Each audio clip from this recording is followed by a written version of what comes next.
Welcome, everyone. I'm Ashish Kaushal, founder of Consciously Unbiased, a movement to build inclusion in the workplace, and CEO of a staffing firm called HireTalent. Today's topic of conversation is how to be a conscious leader. A Korn Ferry study found that organizations with higher levels of conscious leadership are more likely to have engaged employees, higher levels of innovation, and a positive impact in today's society. I'd say report or no report, common sense tells you that if you feel great, you're going to be a better performer at work. And so I think it's important to create that environment. In today's show, we'll unpack the defining practices of conscious leadership and how it benefits both employees and businesses. So let's get started. We have an amazing group of speakers today, or panelists. Dr. LaNail Plummer, CEO and founder of Onyx Therapy Group.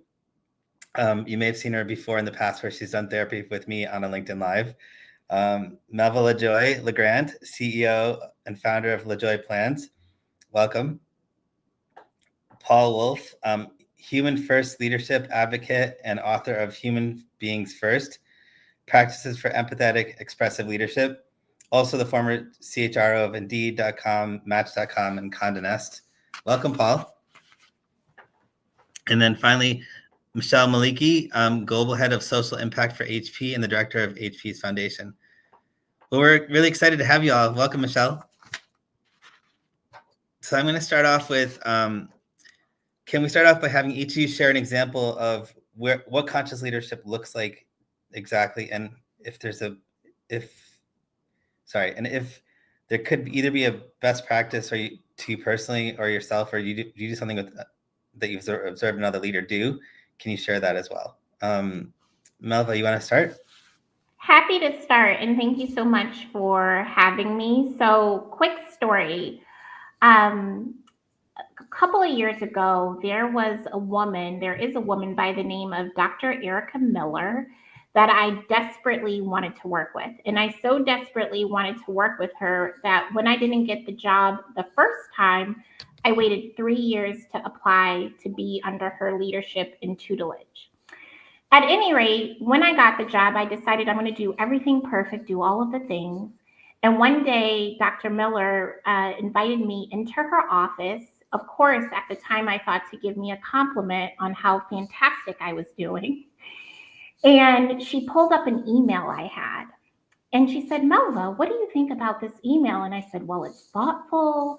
I gave all of the details, all of the things. And she said, you know, it is all of that, but I need you to reconsider your approach. And what she talked to me about in that moment was that I had all of the mechanics of how to do this particular task, but I left the personality. And so I want to lift up Dr. Miller today in the spirit of conscious leadership, because what she taught me, and I've used this tool, is that you can have all of the instructions, but you need to have some of your humanity in order to lead in a conscious manner. She gave me the gift of how to lead with kindness. I love that. Mm-hmm. Paul, would you like to go next? Because she kind of highlighted human first. Yeah, no, I appreciate that. Thanks for having us all today. This is a great topic. To me, it simplistically is being present and listening. And I think listening is look, we all know how to do it, but I think because of technology, we somehow have lost our way. You know, I'm on my phone a lot, or, iPad, and my husband's talking to me. And I think the best example I'll give you of that, and it has to do with the pandemic, is we were 3 months into being closed. I was at Indeed at the time. We had 12,000 employees in 20 countries. And we had planned a senior leadership team offsite in the olden days to go through our human capital. So succession planning, high performers, high potentials, what we were doing, things like that. April was always our quarter to do that. And my CEO wanted me to continue that virtually for 3 days. And I'm like, we have a pandemic going on, social unrest, economic uncertainty, like all the things. Like, no, and they're like, okay, well, what do you want to do? And I said, I think we should really just lean in as a leadership team. There were 10 of us in the C-suite, and figure out how we can support each other, who's doing what, what's working, what's not working. And we, my team and I sent around this Harvard Business Review article that was entitled something like, "Are you managing or leading through the crisis?" Which was interesting. There's a difference, really good article if you get a chance to read it. And we started the session with simply asking, "How are you doing today?" That's it. It's an easy question. And we asked that question like perfunctory, how was your weekend? How was your night last night? And we would never really, you'd expect great, awesome, whatever, and you never really listened. But we sat there and talking about like therapy sessions, we sat there and, I think our CEO went first and he very, good CFO, COO. And he's like, look, I'm concerned. I'm worried about my family and my kids, our business and our employees. And then, somebody else went and, some of these, a decent chunk of them were white men, white heterosexual men. And you heard voices cracking and you saw tears in eyes. And we spent 3.5 hours just answering that question and talking to each other about how we were feeling. We never got to anything else.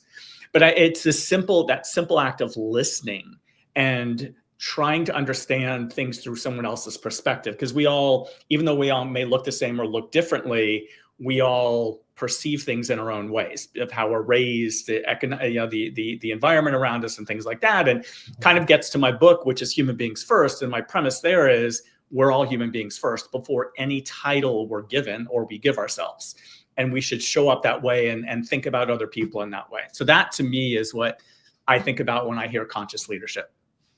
I love that. It's funny when George, not funny, but when George Floyd happened, everyone was talking about like the things that were things that were happening and things that were going through, but a lot of it was third person. And I asked one of my employees, like, how are you feeling? And she's like, no one's ever asked me that. And that was like a really powerful way for her to just kind of release some stress just because you asked that simple question. And I love that you do that. Yep. Michelle, your thoughts? Yeah, I actually want to build off of what you were both actually just saying, Paul and Melva, and thinking about, for me, this word of empathy comes to top of mind around being a conscious leader. And I'm going to ground this in something that I think is very helpful. I love numbers, so bear with me. But at HP, we did this big study called the Work Relationship Index, right? So 15,000 plus people, 12 countries. And I think one of the things that really struck with me was there was this whole conversation around trust in leadership. And one of the key findings showed that 78% of the workers who were responding were saying it was important to have senior leadership that actually demonstrate empathy day in, day out at work. Only 28% said that they felt it consistently. And so for me, when you step back and think about, well, what does that word even mean? And we're talking to so many geographies, right? That is a really important call to action to be a conscious leader, is to think about what does empathy actually mean? How is it delivered? And what does it show up like, frankly, in a leadership position where it seems like it's something workers are asking for and value is highly important.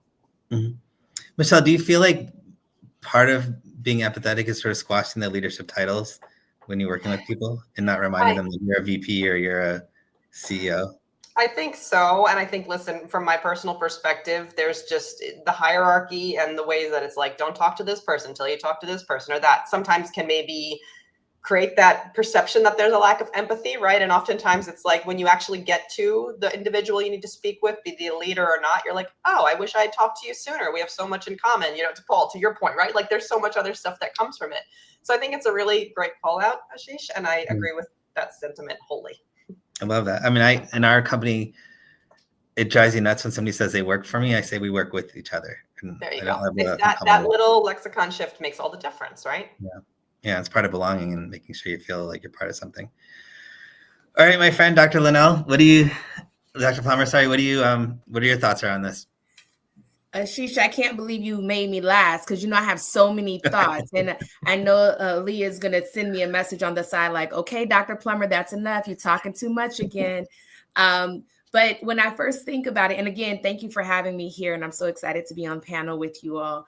I think about it from a therapeutic and psychological perspective first. And when we think about consciousness, the connection to that is around awareness, meaning that we are consciously, presently, actively aware of what we are doing as leaders and how we are showing up as leaders. One of the challenges that I have with leadership right now is that people are oftentimes promoted to a leadership role because they have a particular skill set, but not because they have people and IQ skills, right? And so I'm a veteran also. And when I was coming up in the military, before we could get promoted to a new leadership role, we had to go through training. And the training was about that leadership to keep us aware, to help us to understand what empathy looked like, what trust looked like, what it looked like to have mutual respect. What does alliance look like in a leadership relationship? So to me, conscious leadership is all about being fully aware of how we're showing up. Now, and of course, there's some key things that we have to think about there. Again, thinking about alliance, thinking about empathy, thinking about trust, thinking about our own emotional intelligence, thinking about how we actually want to be a leader. We used to envision our future of what it would look like to be a professional or what it would look like to be a parent, but we then spent a lot of time envisioning how we would show up as leaders. And so I think that's one of the gaps that's missing in conscious leadership, is that people just move and they are not considering who they want to be and how they want to be, and subsequently assessing that every chance they get to see if they are in alignment with that consciousness. So while I hear everyone else talking about it from a perspective of the impact of conscious leadership, right? So how you engage with your staff, I'm more so thinking about it in terms of who you are designing yourself to be as a leader, and how are you conscious in that personal design as well, with the layer of feedback afterwards to your staff. I think the things that have to be addressed in conscious leadership is influence and power, and what our relationship is with those two concepts, how people have influenced us both positively and negatively, but also what are our thoughts and biases around power. I think about it in terms of direction and execution. I think about it in terms of how do we empower other people while we're empowering ourselves. And one of the ones that I touched on in my new book that's going to be coming out is what it looks like to use silence as a tool as a leader. So how does silence play a role in our ability to lead? So those are a couple of my thoughts, Ashish. Thanks for asking. I'm going to hone in on something you said during that conversation. So you talked about parenting for a second, and how is parenting similar to leadership? Yeah, I have many thoughts on that. My children are now 20 and 17 years old. So give me a moment to take a deep breath, because I'm coming out of that adolescent phase. All right, I'm ready to answer.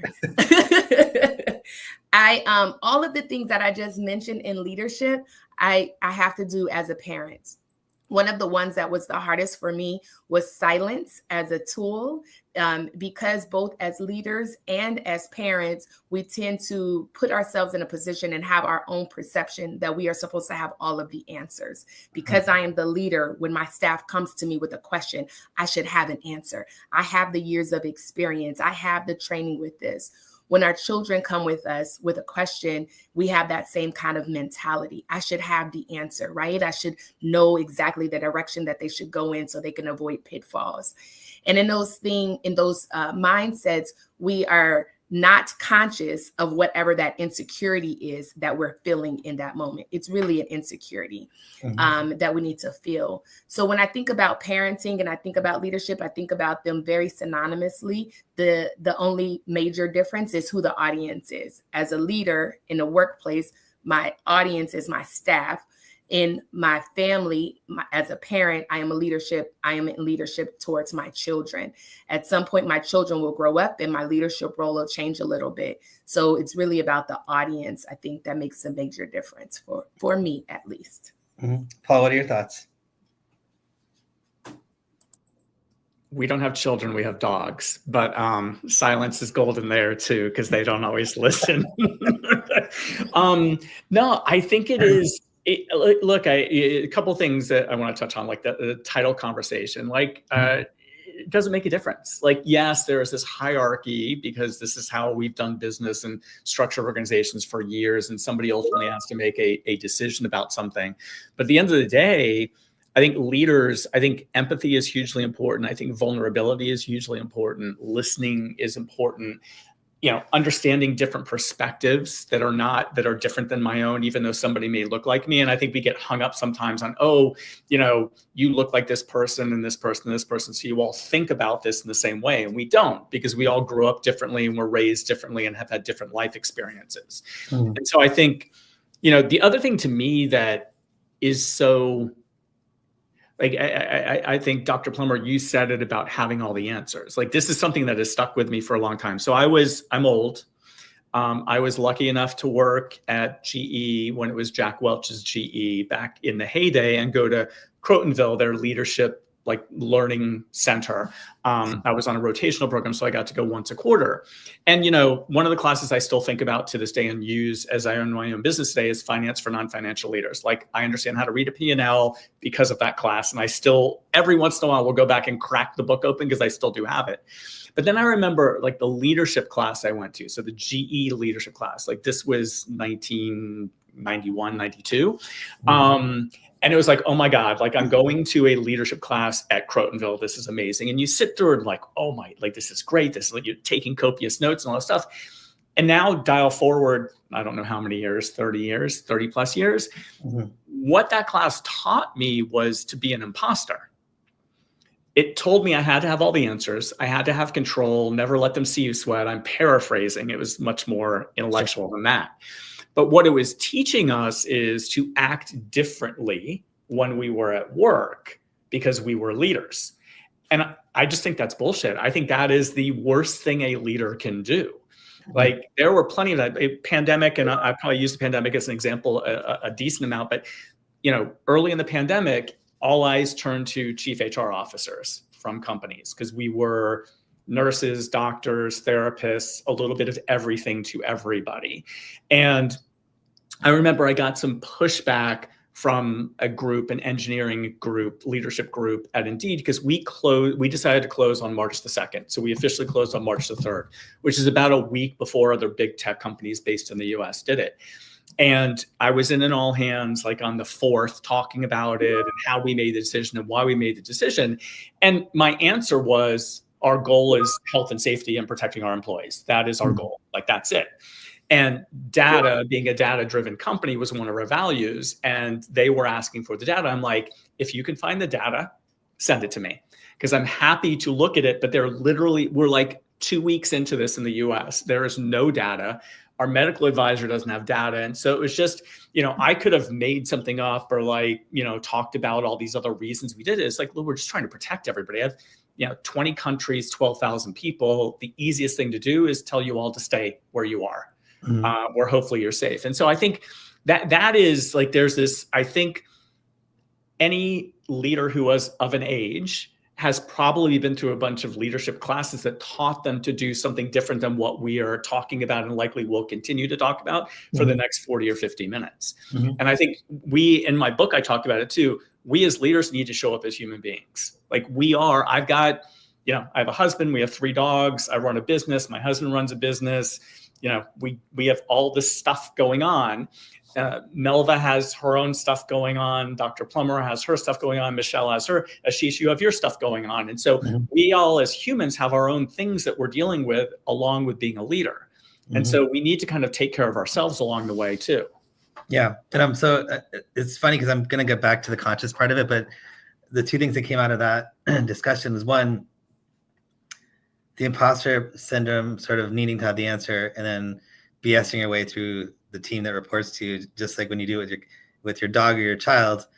They read through that and then just ruins your credibility, and it doesn't establish trust and honesty, right? And part of conscious leadership is being honest. Michelle, I'd love to get your thoughts around the differences or the similarities. Well, I'm on the opposite side from where Dr. Plummer is sitting, but let me take a moment as well, because I have a about to be 2-year-old next week and a 3.5-year-old. So when I say, am I a conscious leader at home? I'll say I'm conscious, but sometimes they're the leaders, to be very real. We're in heavy toddlerhood at the moment. But I will say what it has shown me is, my colleagues and everyone I work with at HP, they know this, right? Like, I truly say I have 2 full-time jobs, and sometimes my latter job in the day can be more demanding than the first part of my job, right? Mhm. But as a parent, I mean, there's so many similarities that I'm sure we've all had, whether we're parents, guardians, dog parents, right? Like, there's such an element around trying to understand if there is, to use a wild term here, let's say there's a meltdown at home. There could be meltdowns at work. There could be a whole host of feelings in this day and age, whether you're working at a company or home with family. And it's like that power of listening. I really, truly try it so much, especially with my toddlers. We're in the age of the questions. Why this? Why that? I'm going to do this. It's not unique to adults either, right? Mhm. I mean, sometimes someone just needs to feel like what they're saying, even if you don't go through with what they're recommending or saying, they got to say it, and they got to say why they felt it. And that's the same whether, you want, in the case of my household just this morning, an ice cream sandwich at 6:30 in the morning, or maybe there's something you want to put forward for a budget proposal that's not going to necessarily stick, right? Either way, it's like, what are your concerns here? Why is this so critical now? And why should we be supporting this decision? That's part of leadership. To use a very real example that I think applies to situations, whether you're a toddler or you're an adult working in a workplace or running your own business. Yeah, no, I 100% agree. And Melva, your thoughts? Well, it's interesting, I'm a non-parent also, but as the conversation was going on, I thought about my role, my favorite job as a caretaker for my late father, who taught me a lot about leadership, a lot about life too. And what was coming up for me is, I think, a conscious leader, or any leader, one of our superpowers, if we take it on, is the ability to meet people where they are. I think that's critical. So if I use the caretaking example of Melvin, my father, who had dementia, a lot of leading him and guiding him was meeting him where he was on that spectrum. Mhm. And so similarly in my business, when I think of, I have the blessing and the gift of having emerging professionals on my team to more mature individuals, it's that same skill set to meet them where they are, to what Michelle said, to understand their why, and to also understand how can I be an ambassador, a guide on their professional journey in a way where I am listening without my own projection of who they should become. That's Mhm. one. The second thing I thought about is, okay, so if you meet people where they are, if you're available to this, and I think a conscious leader should be available to this, you have to be authentic. But beyond authentic, you have to be, in my opinion, vulnerable. You have to be willing to storytell.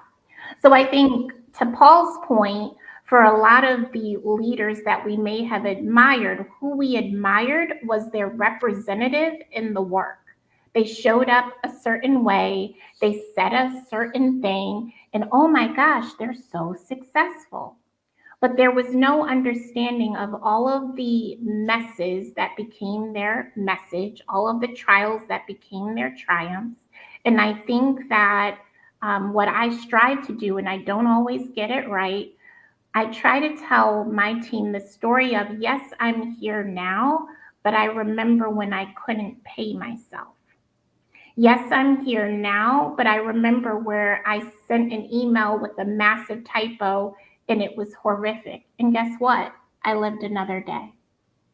And so that's what I think, as I think about this concept of conscious leadership. Are we meeting people where they are? And are we willing to share the true story, not an archetype, the true story of our own professional development and growth. I love that. There's strength and vulnerability. There's leadership and understanding. And then I also kind of feel like there's just I'm not a parent either. I'm a dog parent, but I think fear, we kind of think of leadership and strength as fear instead of empathy and consciousness around how we're being received. But with parenting, if you're a really aggressive parent with fear, it's considered abuse, right? And so why aren't we relating that to the work environment too? It's a good leader, somebody who builds trust, makes people want to work hard, and also has empathy and is okay with being vulnerable, I think. And I would say seeing possibilities. So I'm going to add one final thought before I get chatted with in the private chat, but this is a love letter to my father, Melvin. So there was a point in his dementia journey where he said to me, he said, you know, I won't remember this conversation, will I? And I said, well, Dad, how do you feel about that? And he said to me, he said, well, I could look at it as a negative, or I could look at tomorrow as another day, new perspective, new possibilities, etc. And he said, I'm not going to stay with what I missed. I'm going to go forward to what's next. And I think conscious leaders do that. We don't stay in the mistake. We move to the next day, the next possibility, the new way of thinking, believing, and to watch a man do that who knew he was losing himself. I can't think of a better, more beautiful example of how to be a conscious leader. Thank you for letting me say that. I love that. Ashish, can I add on something there too? Sure. And Absolutely. Melva, Melva and I have a professional and friendship outside of this too. And so every time she talks about her dad, I'm like captivated. I'm like all in. So I love to hear about Mr. Melvin. All of this is kind of making me think about, especially Melva, what you said around meeting people where they are, which is this beautiful synergetic alignment to empathy, right? You can't have empathy unless you meet somebody where they are. When we're talking about empathy with young children, we say that it's because you are stepping into somebody else's shoes, or you're putting on somebody else's glasses. You're seeing the world the way that they see it. In order to do that, you have to get close enough to them. You have to stand close enough in proximity to step into their shoes, or you have to stand close enough to them to be able to put on their glasses and see through their perspective. So meeting people where they are means that you get close to them, right? Which goes to that vulnerability state, which is all about what psychological safety is. Psychological safety is about that freedom from fear, right? If we think about that for a second, what are leaders afraid of? And what would happen if they gave themselves freedom from that? Are they afraid of being embarrassed? Are they afraid of making a mistake? Are they afraid that their mistake may lead to a termination?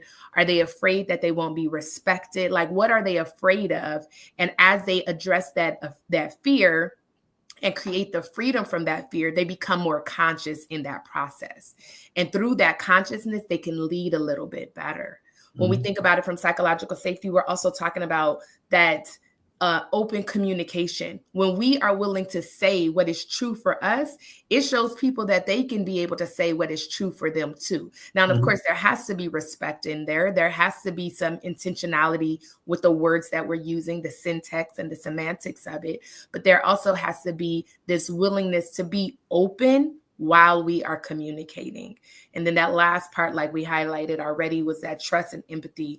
I know, Ashish, a second ago, you asked about some tips for people. I really think that if people could spend a little bit time studying psychological safety as they create self-awareness around consciousness as a leader, they'll walk away with more tangible tips and be able to refine the positions that they take in their conscious leadership journey. Absolutely. So Dr. Plummer, the next thing I want to ask you about is how you can use silence as a tool for business leaders. And I'll give you one or two examples really quickly on how I use it. So when I'm interviewing somebody, I'll just ask them a few questions and I'll get quiet for a minute. And that minute of dead silence actually creates a level of honesty, because then the other person feels like they need to to fill the air with noise, right? Or ideas. And so that'll often come out to a place where I really get to know that person because I give them the space to sort of create that environment. So speaking of that, so emotional traits such as self-awareness and mindfulness play a big role in conscious leadership. How can leaders improve their EQ, and where does silence come into play there?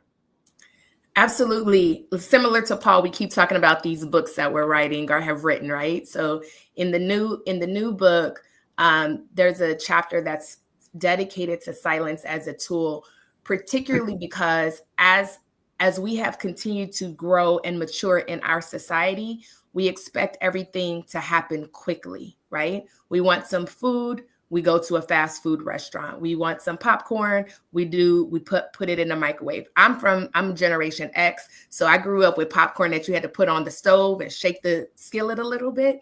So, I understand waiting for something. However, as people are growing down, there is no wait.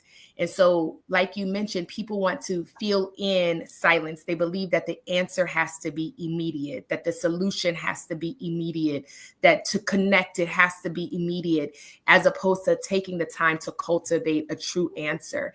And that cultivation of that, things that take time that end up being masterpieces, have to have a little bit of quiet and calm in there.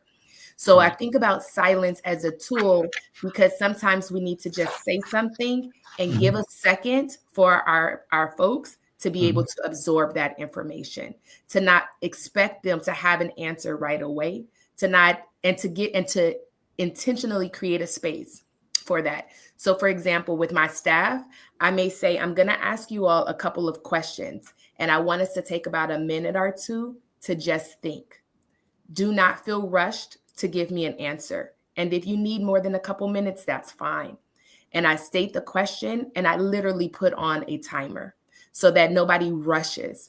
And as I see someone about to lean in and say something else, I say, write it down and then go a little deeper, right? And so they take a second and they go a little bit deeper. And I'll say, we have 30 more seconds. Put in a deeper thought. And what comes out of that silence is a lot of depth. And we don't need 30, 45, 50 minutes to get to a solution. We just need about 10 minutes or 5 minutes worth of silence in there. And so I think about silence as a tool to go deep, silence as a tool to address different learning styles, because everybody doesn't learn and answer quickly. Silence as a tool to communicate both verbally and non-verbally, right? You're verbally putting in structure. Non-verbally, you're allowing somebody to be seen and giving space to be heard. And silence as a way of releasing pressure for us as leaders also, where we don't feel like we have to always be speaking. Sometimes we can be silent. So there's 4 different things that comes out of silence as a tool for conscious leaders. And silence as a tool to slow down, to speed up. Exactly. Right? Slow down to get to where we want to get. Yes. Yeah, absolutely. Michelle, authenticity is can inspire people to follow your guidance and your influence, even if people don't agree with you on all your views. What are some tools or practices people can use to help tell their authentic story and translate that into a vision for the future? Yeah, that's a great question. This whole topic around, what is authenticity? How do we bring it to work? How do we feel comfortable to even bring it to work, right? You're all told to bring your best self, or what does it actually mean to show up fully and present? Kind of to everything we've even been speaking about earlier than this. This is one that I think can be a head scratcher at times, right? So authenticity, of course, can be being proud of who you are, your family, the work that you do. But I think there's so much else that's kind of behind what that also could mean. And actually, I want to just use this as an example to even piggyback off of that silence as a tool part you brought. And so just sharing an example, I've spent probably the bulk of my career working in different locations throughout Southeast Asia and in the nonprofit world. And I actually think when I was hearing everyone talk about what does silence mean, I'm very comfortable with having silence. And I know that maybe is not as normal, especially in a place like New York City or in some of the other types of geographies in the world. But I found in Southeast Asia in particular, silence was kind of the expectation. And I think that's where authenticity was able to shine as well, to some of what Dr. Plummer was just saying. Yeah. I really enjoyed, for example, when I was working in the rural countrysides of Cambodia, that, I did learn the language, but I was there amongst smallholder farmers. And more often than not, a lot of the times the meetings that we would have as a community would start out with folks just really sitting around talking about their families and then taking a moment to be quiet before we'd actually dive into some of the other things at hand. And what I found was the silence almost allowed for the who's first to kind of go and speak their issues and what we wanted to work on for the day, or, how are your crops doing? What are the needs? But the silence also allowed a space where maybe, to your point earlier as well, Dr. Plummer, like thoughts would rise to the surface that I sometimes find now in different geographies or where I work today. Maybe it's seen as being more rewarded to first jump in and share everything and have everything at the ready. And it wasn't like that when I was working. And so I think that's a nice blend around where authenticity can even come to life through the power of silence. And I try and practice that even amongst my own team, right? Making sure everyone can and will contribute. And also acknowledging that there's going to be times that maybe you want to call people out in a room setting where maybe some have been more silent than others. They might just not want to share in a public setting. It might be that they would like to reflect on this for longer and share after. And I think that's just allowing authenticity to shine in a way that makes sense for that individual. So Michelle, when you introduced this in Western culture, how did that land? I mean, honestly, I work at a very global company with a lot of different folks from around the world. So I think it lands fine. But I still find that, there are the individuals that, they're going to be the first to speak up, and you have to just remind them, like, and I don't want to use the expression like it's because someone's more extroverted or introverted or all that and put a label on it. I just think it's how some people are maybe wired in that particular setting. And so for me, it's like, I think it's fine. It always seems to work out. Yeah. Not everyone appreciates the power of the silence piece as much, but I think everyone fundamentally understands why it's there and what it's meant to do. Fair enough. Hopefully. That's my dream, at least. I love that. Melva, in what ways can conscious leadership benefit both people and businesses? Oh, goodness. I hope you have another 30 minutes. But can I go back really quickly to the authenticity point in the spirit of giving tips? So I believe that authenticity is found in stories because I believe stories can be a unifying thread. And so in the spirit of giving tips, I invite the virtual community to consider these two questions. In DC, sadly, and I'm a proud Washingtonian, we hear often, "What do you do?" which is really boring and flat. I think a more compelling question to get to the real human is, what is your why? What is your why? I invite people to consider that.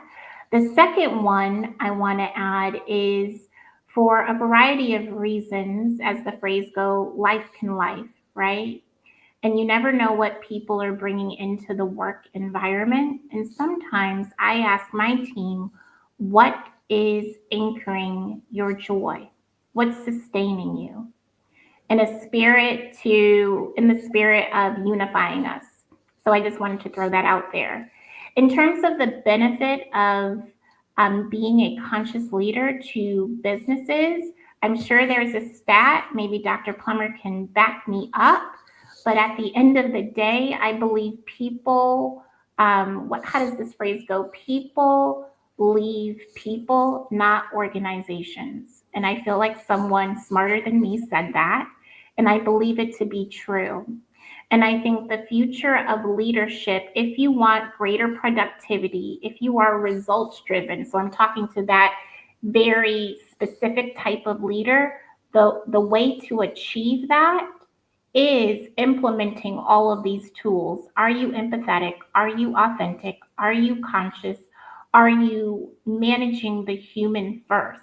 When you do that, I have found that your people do not leave, that they show up and provide tremendous results to your particular business, that morale is higher, that the culture is more innovative. I could go on and on and on, but again, I don't want to get pinged in the chat.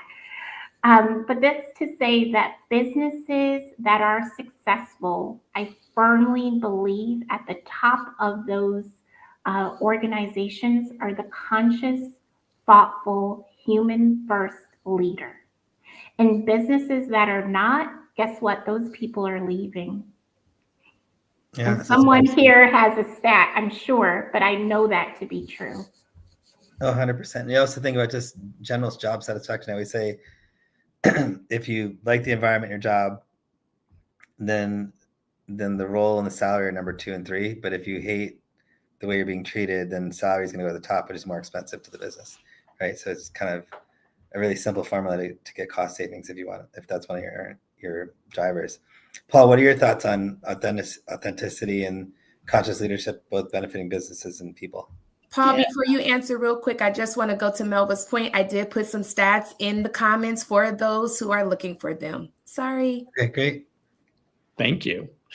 Look, I think I'll give you, I got 2 things I want to talk about around authenticity. I think first, going back to all the great stuff that's been said, another part of it is sharing yourself as a leader. And then some of that brings in vulnerability, which is a very scary thing.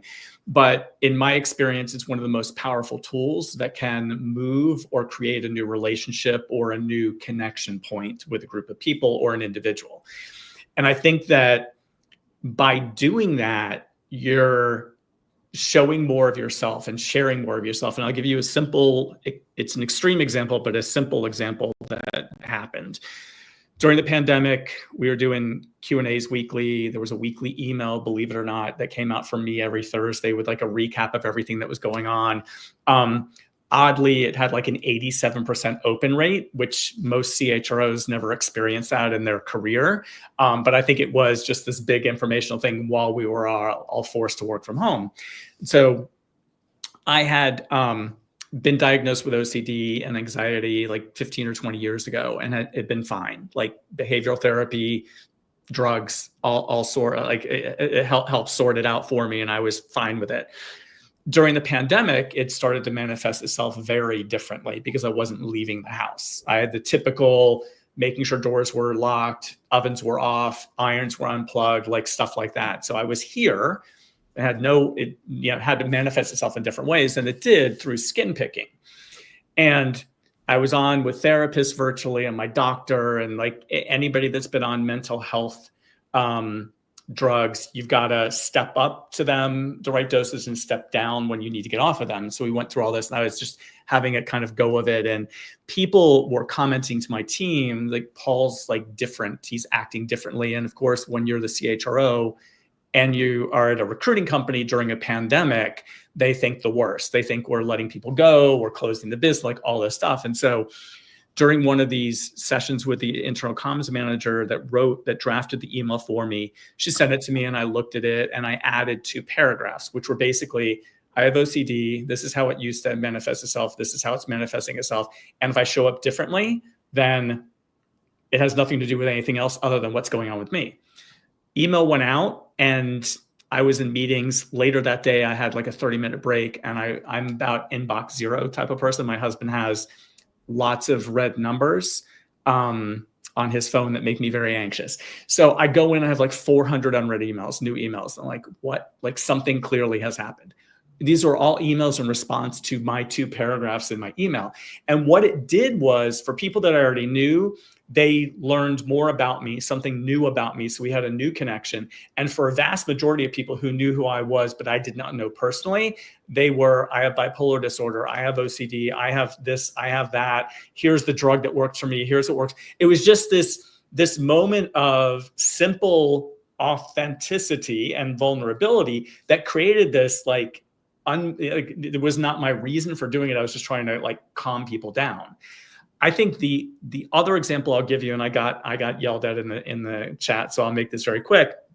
I know, keep it going. I worked at American Express early in my career before GE, and I was on a team of 11. There were 11 of us. We had a leader. Our leader was phenomenal. She ended up leaving and getting moved to another team. So we were leaderless for probably a good 9 months.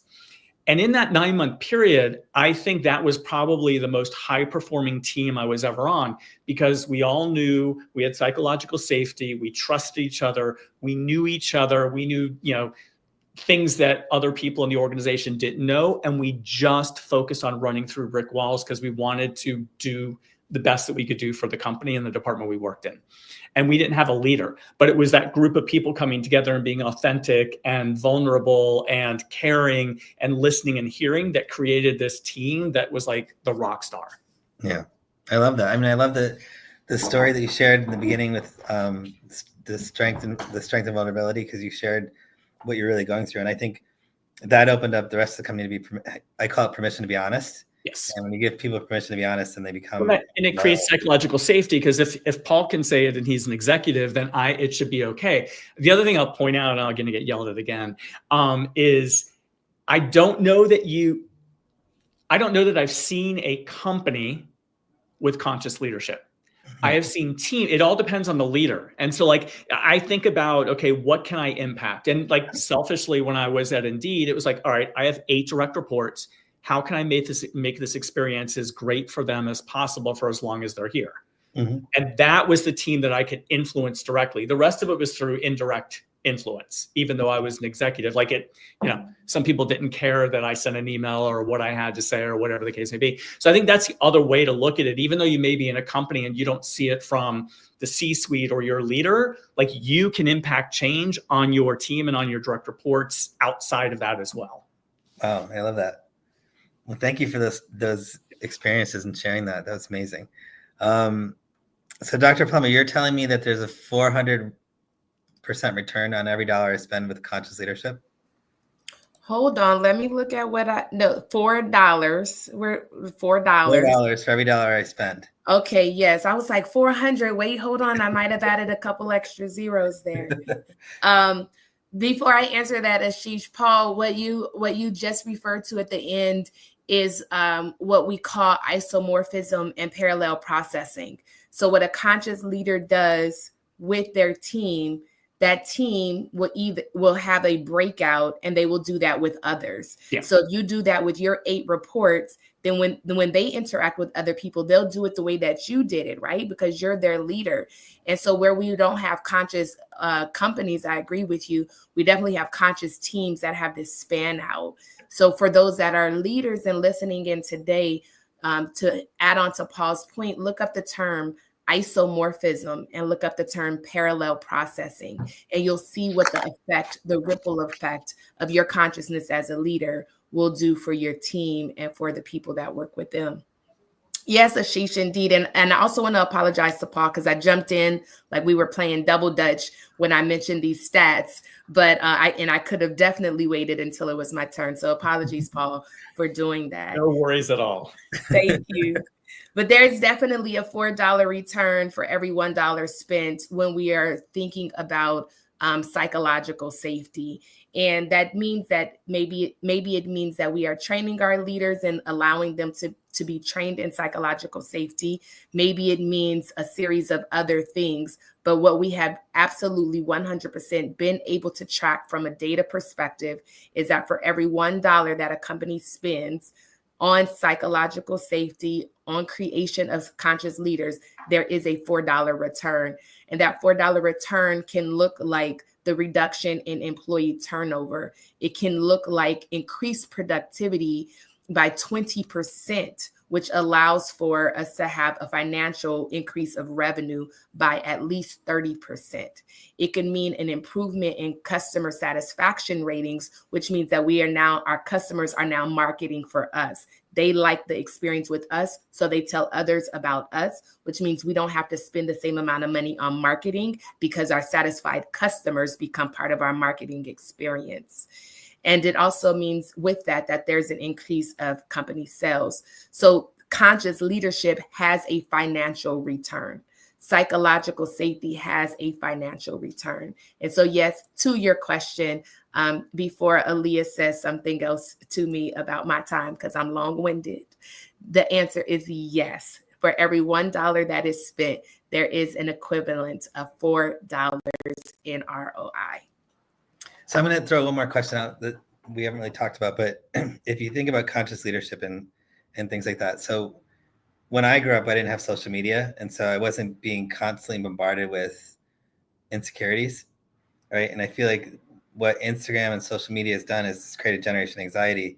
And so you can't be that hardcore, tough military leader of the 80s and still get productivity out of your employees. I think you actually have to have, this is a necessity, it's not an option. What are your thoughts around that?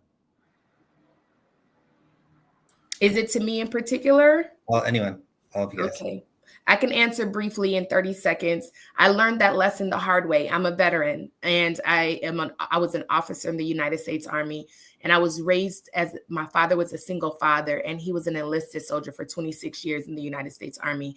I was raised with that type of structure and that kind of go hard kind of way. The soul of who I am has empathy. That is why I'm a therapist. The soul of who I am is a helper. I had to learn how to merge the two to be effective, but that took intentionality, that took coaching, that took reflection, it took awareness. People can be the conscious leader. You can shift from being one of those hardcore military style leaders to a more empathetic and conscious leader, but there has to be intention. There has to be awareness. There has to be action and accountability, and it can absolutely be done. Mm-hmm. And I think to add to Dr. Plummer's point, I would consider it preventative medicine. So I identify, I don't know if this is a term, but a recovering workaholic who had all of the, I'm going to say, bad behaviors of burning the midnight oil, and eventually led myself to burnout, right? And here's the thing, I was actually rewarded the more that I worked, right? So which sent the signal that if I continue performing 16-hour days, if I continue showing up at all of the things, being the last one to leave the office, I'm successful. Well, now what I have found as a leader who has the blessing of guiding emerging professionals, they are teaching me because they don't allow that standard of work.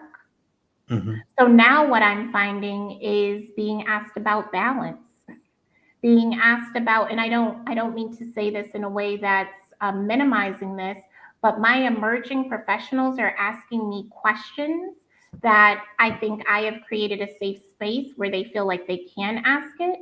And it wasn't a space that I had when I was in their position. Mm-hmm. So for me, I think this notion of conscious leadership, yes, Dr. Plummer, we need to make the shift. Yes, it requires intentionality.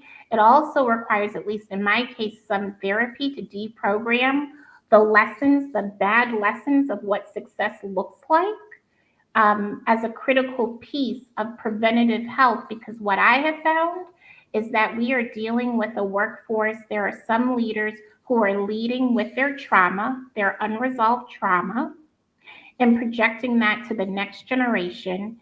And if we don't stop that cycle, all we'll have is a group of individuals that are burned out.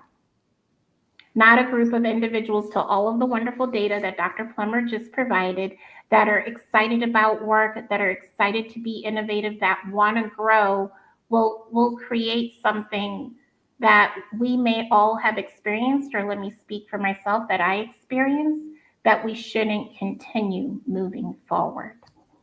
Absolutely. Michelle, your thoughts? Yeah, this has all sparked a ton of thoughts. So thank you for these conversations. Just let me start with that. But I think something else that comes to mind for me in terms of just conscious leadership, work, how we show up, everything we've been talking through. I'm going to go back again. I apologize, but you know how I am about numbers. I was honest. The other thing I didn't recognize and say in the survey earlier is when we did this study, I think the other thing that blew my mind was 28% of people roughly say they have a healthy relationship with work. That is really scary, and hopefully an opportunity for, this is a bunch of things. It's not just companies. It's frankly, organizations around the world, things that are happening. Just what is the future of work, and what does it mean when only 28% of people are not feeling like they're healthy and happy with that day in, day out experience? as a leader, there's tons of stuff, right? And there's so many different statistics and things on the power of either being able to occasionally work remotely, have flex hours, be more present and authentic at work, right? Everything we've touched on in so many ways. But I still think fundamentally this is an opportunity, one that I try and live through with where my team is today, right? I'm lucky enough to be part of this social impact team where we're literally tasked with thinking about how does technology hopefully create a better situation for people at work? How does it create more opportunity, more time saving? What are the things that AI and other things might be able to do? But also not keeping our heads in the sand or being naive and saying that it's going to be a cure-all, right? Or that technology is the only answer in finding happiness at work, when it might do the opposite in some instances if it's not used for good. Yeah. So I think just fundamentally for me, it's like when you see these statistics and you think about what does this mean, and it's not just for the US, it's a global conversation. It is going to require maybe even a new way to think about what does a conscious leader even mean, and how is that represented in the topic that everyone talks about these days, which is, right, what does it mean in a future of work mentality? Just to take it from a corporate side, and what do we wrestle with, and how do we make that come to life in a positive way at a technology company? Yeah. No, Michelle, you brought up a lot of good points, and I kind of connect between what you and Melva just said. As if about a year and a half ago, we did this series called Know Thyself, right? And so in corporate America, if you're really good at your job, you get promoted and they put you through manager training. I'm like, how does that make any sense? Like, what we should really do is put us through like some sort of therapy where we understand what our triggers are, so that we hire people that don't push our triggers, so that we make the environment a better work environment, so we're not at 28% satisfaction. Yeah. You know, and we also don't create liability and lawsuits because we're not doing that. So I go, manager training really should be like, let's get you understand what your triggers are as a manager, and then let's work around them and manage around them. And that's kind of where that Know Thyself series kind of started. And Dr. Plummer was part of that as well. Paul, what are your thoughts around, and I think that all ties into conscious leadership, right? And what makes a good leader? Yeah, I guess maybe I'll be a little controversial in my statement, not to anything anyone said on the panel, but to some companies. Yeah. I think, you know, and Michelle, you mentioned flexibility, which is such an important, you know, there was a LinkedIn post the other day, is like, you hire adults and treat them like adults, you don't hire children. And I always went into HR as, I'm going to treat you like adults. And when you don't act like adults, I'm going to deal with that, not put a bunch of rules in place for the people that typically conform to, you know, what normal, you know, what we think of normal, good human behavior is. And I look at companies like Amazon and Starbucks and a bunch of others who are forcing people back to the office 5 days or 3 days or any number of days a week. And that is either a CEO or a senior team who has a very different life experience than an individual contributor or a frontline manager or a barista or a delivery driver or whatever like job you have. And I think that for companies, like, to me, they're unconscious. They're doing this, and the reason they're doing it is for collaboration, culture, innovation, like any of the subjective soft words we've heard for years that were important, but now they're saying that they don't measure it. They didn't measure it before. They weren't measuring it during the pandemic, and they're not measuring now. And so they should really take a look at their organization, what is going to be best. And this is, to me, what conscious leadership is it's the platinum rule. It's not the golden rule anymore. It's treat others like they want to be treated. So I don't know that individual contributor who's in accounting at Amazon, who now has to go back on January the 1st or January the 3rd, 5 days a week, if that's going to make any difference to them, because they may be working with people in different offices anyway, and they're on Zoom or on Google Meet or on Google Team or Microsoft Teams or whatever all those platforms are. Yeah. It's like they should really look introspectively at their organizations and really think about that and trust their employees to do what they need to do to be the best human. And that is, and to me, a microcosm of that is being the best employee. Because I don't think we talked about, you know, work-life balance, it's integration, it's all just life. Work is a part of it. I've got all this other stuff going on. And it's like, that's what I would challenge some of these companies to listen to this and think about what they can do that's best for their employees, not just going back to what we did for decades. I love that. Great way to end this. Thank you all for this. Is such an delightful conversation. Is there any last thoughts you want to leave us with? Be more conscious. We need a part 2. I'm game for that. All right. Well, have a wonderful day. Thank you all. This is so insightful. I look forward to doing this again. Have a Thank good you.